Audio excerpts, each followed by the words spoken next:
Before we begin, tonight we travel far from the comfort of home, to a forgotten village swallowed by fields of brittle corn. In Bellhaven, the harvest comes at a price, so lean in close, let the darkness settle around you, and remember, some bells aren't meant to call you home. They're meant to keep something else away. The road to Bellhaven was little more than a pair of ruts swallowed by grass and dust. Daniel's cart rattled along it as though reluctant to go any farther.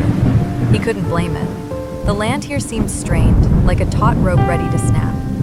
Even the air was thin. Each breath felt stolen, borrowed from something waiting to reclaim it. He'd come on the promise of work. Bellhaven was barely a whisper in the county, a village so small it didn't appear on most maps. But a tattered notice nailed to a post in the last town spoke of barns needing repairs and roofs to be retiled before the autumn storms. Daniel was a carpenter by trade and desperate by circumstance. The coins in his pocket were down to their last few clinks. Hunger had a way of pushing a man past any bad feeling. As he crested the low hill, Bellhaven finally revealed itself. A cluster of squat houses, thatched roofs gone gray with age, circled a square where a warped wooden bell tower leaned like a drunkard. It looked as though a hard wind might topple it. Beyond, endless fields of brittle corn stalks stretched to the horizon, bowing under the weight of unseen hands. When he rolled into the square, no one greeted him. Faces peered out from behind curtains. A shopkeeper adjusted crates of cabbages but did not meet Daniel's eyes. Only the sound of crows broke the silence. He parked the cart and stepped down, dust clouding around his boots. "Friendly place," he muttered. A child darted past, a boy with wild hair and eyes too large for his thin face. He held a bundle of dried stalks tied with a red cord, clutching it like a charm. When Daniel tried to smile, the boy scuttled behind a doorway and disappeared. Daniel frowned, turning his gaze to the bell tower. Its wood was dark, swollen with countless seasons of rain. Deep gouges marred the base as if claws had raked it again and again. Beneath the platform hung the bell, iron green with moss. It seemed to watch him. "Daniel Farrow?"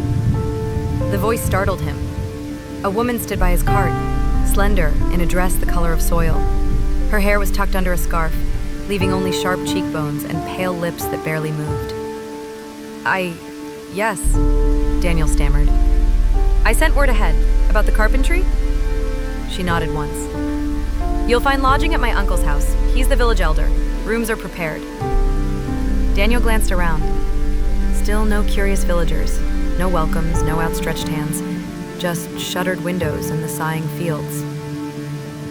"That's kind of you," he said carefully. "And your name?" She hesitated. "Mara." Her eyes darted to the bell, then quickly away. "You should settle in before dark." "Of course. Why?" But she was already walking, skirts brushing dead leaves, her shadow long and tangled behind her.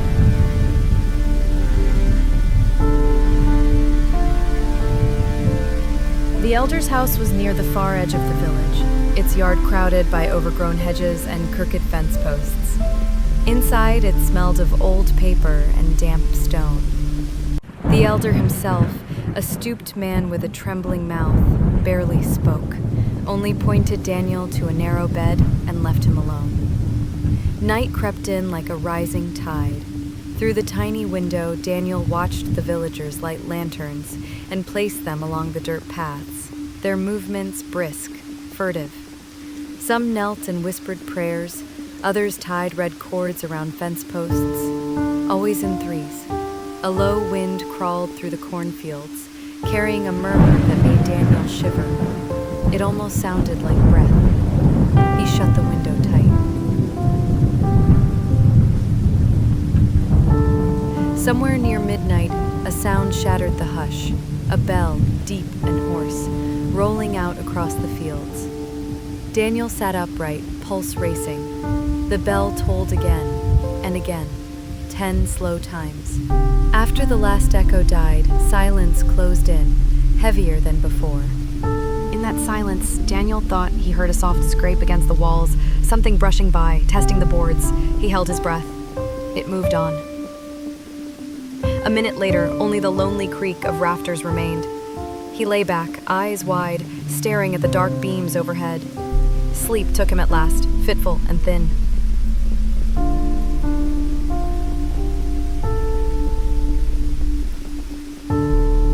Come dawn, Daniel stepped outside to find Mara waiting by the gate.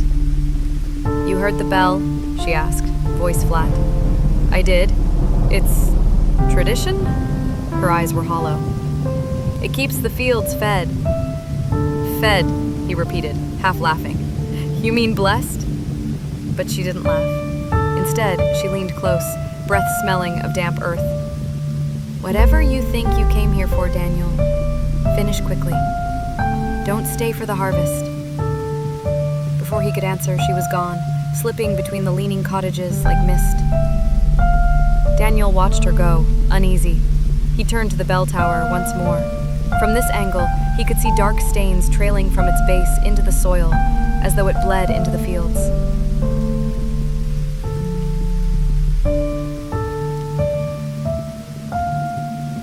Daniel spent the next few days working. Or, at least, trying. The villagers gave him roofs to patch, shutters to mend, all simple enough. But even as he hammered and sawed, he felt eyes on him. Sometimes real eyes peering from dark windows. Other times it was just the fields, rustling though no wind blew. Stalks shifting like something crawled between their roots. At dusk, the villagers gathered small bundles of corn husks tied with red cord. They placed them on doorsteps, on fence posts, at the corners of fields. Daniel asked one old man what they were for. "To mark what's ours," the man muttered without looking up. "So, like a blessing?" The old man only walked away, clutching the remaining bundles tight to his chest. At night, the bell rang again, always 10 times, always slow, echoing across the dark land. Each toll seemed to squeeze the breath from Daniel's lungs. He found himself waiting for them, counting, terrified there might be fewer than 10. On the 5th evening, as he carried tools back to the elder's house, Daniel noticed something in the field. A figure, small, slight, nearly swallowed by the tall corn. A girl, maybe 12, standing with her back to him. "Hello?" he called. "You're a bit far from the village." She didn't move. Her head tilted, as if listening. Daniel stepped off the path, corn snapping underfoot, until he was only a few paces behind her. "Are you lost?" he tried again. Slowly, the girl turned. Her face was streaked with dirt and tears, eyes wide with terror, but not at him. She opened her mouth, and Daniel realized she was trying to scream. No sound came out. Then she was yanked backward, swallowed by the corn with a violent rustle. Daniel lurched forward, pushing through the stalks, but there was nothing. Only flattened earth, clawed as if by fingers desperate to hold on. A sharp rustling behind him, he spun, heart hammering. Nothing. Silence. He ran back to the path, breath ragged, clutching his chest.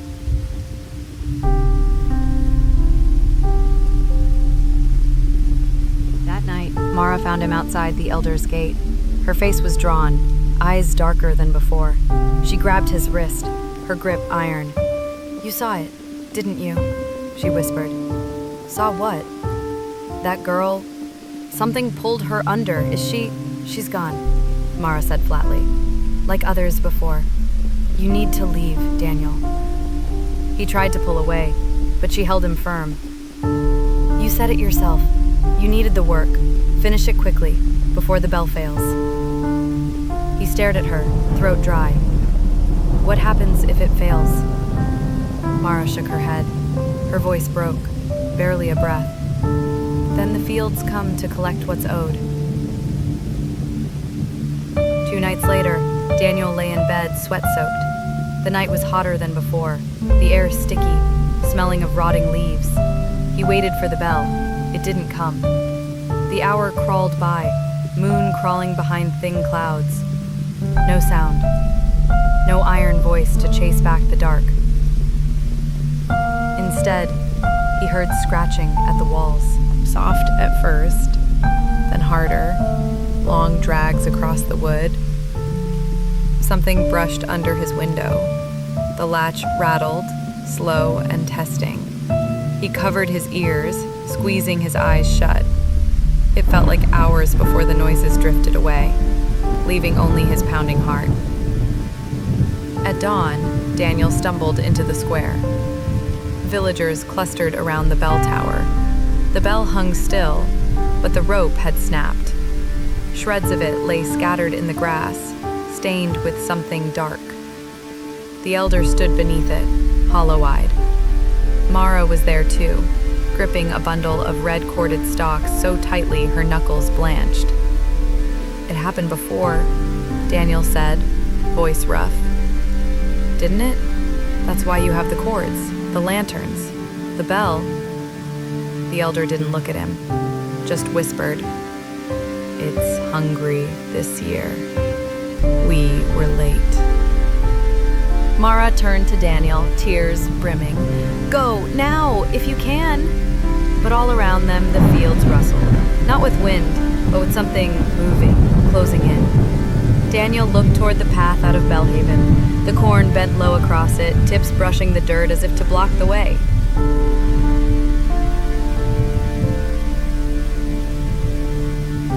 Daniel ran. He didn't care that the villagers watched him with hollow resignation. He shoved past them, heading for the rutted track that led out of Bellhaven. The cornfields crowded the path. Stalks leaned unnaturally inward, whispering against each other as if conspiring. As Daniel drew close, they shifted, parting for a breath, then snapping shut like a trap. He tried to force through, hands up to break the stalks, but the corn fought him. Leaves sliced at his arms, drawing thin lines of blood. Something grabbed his ankle from beneath the soil, clawed fingers, cold and slick. Squeezed just once before slipping away. He staggered back to the square, gasping, clutching his leg. The elder and Mara stood by the bell tower, eyes fixed on him. Around them, villagers tied more red cords, whispering prayers with cracked lips. "It won't let me leave," Daniel rasped. Mara didn't meet his eyes. It never does. Not after the bell fails. By late afternoon, the sky curdled to a jaundiced yellow. Clouds hung low, bulging with bruised color. A sour wind snaked through Bellhaven, carrying the smell of rot. Animals lowed in pens, restless, sensing something Daniel could only half feel, a deep vibration in the earth like distant drums. Lanterns were lit early. The villagers moved through the square, carrying little bundles of husks, tucking them into doorways, into fence gaps, muttering the same broken phrases. Daniel caught one woman by the wrist. "What is it? What comes if the bell doesn't sound?" Her eyes rolled, tears spilling down her cheeks. "It comes to harvest what we could not give willingly. It comes to balance the fields." She pulled free, clutching her charm to her chest. As night fell, the vibrations grew. The ground trembled under Daniel's boots, so faint at first he thought it was his imagination. Then stronger, a pulsing throb, like something large moving beneath the soil. Mara found him near the elder's gate. Her face was wet with sweat and tears. "I told you to go," she choked. "I tried. It wouldn't let me," Daniel snapped. She grabbed his hands, squeezed hard. "Then stay by me. Don't break the circle. Whatever happens, don't run." He wanted to demand more, but a deep, wet crack cut through the night. They turned toward the fields. All across the corn, black fissures split the earth. Chunks of dirt heaved up as if pushed by great bodies. Corn toppled. From the holes rose shapes, writhing root-like appendages, slick with mud, tipped with something that might have been fingers or claws. Daniel clamped a hand over his mouth. The things moved together, hundreds of them, flowing toward the village with grotesque grace. As they reached fences, they didn't climb over, they burrowed under, the wood sinking, breaking apart. Screams rang out. Villagers broke from their homes, running for lanterns, clutching charms, trying to tie red cords to anything that stood. Daniel backed up until his shoulder struck the elder's wall. Mara pressed close, her breath ragged. "It needs blood," she whispered. "If we fail to keep it fed with offerings, or the bell fails to hold it at bay, it comes to take its own tithe, to keep the soil fertile." The nearest field split open. Something vast and pale rolled out. Not roots, but an enormous belly, pulsing, covered in thin, wriggling feeder veins that reached toward houses. Above it rose an eyeless head, split by a vertical maw lined with tiny gnashing teeth. A keening wail poured from it, vibrating the boards under their feet. Daniel wanted to run. Every instinct screamed at him to bolt into the night. But Mara's hands held him tight, grounding him. "Don't break the circle," she hissed again. Around them, villagers joined hands, chanting in hoarse, panicked voices. The creature crawled into the square. Where its tendrils touched flesh, people went limp, sucked dry in seconds, left as hollow husks.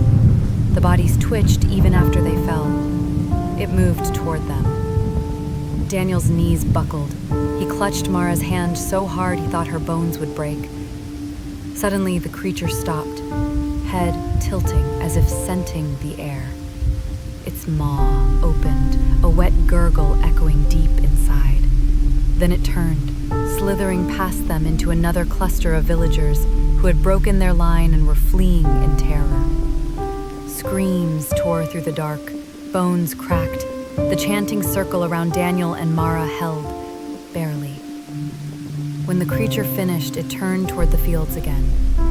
It heaved its bulk over the dirt, sinking back into the soil. The ground closed after it, leaving only dark, sucking holes that slowly sealed shut. Silence returned. No bell tolled. No bird sang. Just the lanterns, flickering on broken posts. Daniel fell to his knees, sobbing. Mara sank beside him, clutching his shoulder. "It's done for this year," she rasped. "It took enough. The soil will be rich again." Daniel turned on her, wild-eyed. "How can you live like this?" She only looked toward the empty fields. "Because we must. The land demands its due."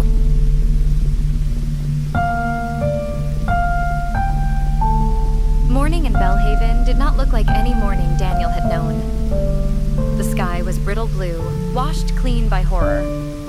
Sunlight spilled over the village, illuminating the broken fences, crushed fields, and dark smears where villagers had fallen. Those who survived moved slowly, eyes downcast, voices hushed. They gathered what charms remained, rebuilt lantern posts, swept away the husks of what had once been neighbors. The elders supervised with a blank, almost gentle calm, as if mending a fence after a storm. Daniel sat on the steps of the elder's house, head in his hands. His clothes were stiff with dried sweat and dirt. His arms ached where Mara had clutched him through the night, as though her fear had sunk into his bones. When he looked up, he saw Mara standing by the bell tower. The tower still leaned, rope dangling useless. The bell itself stained darker than before.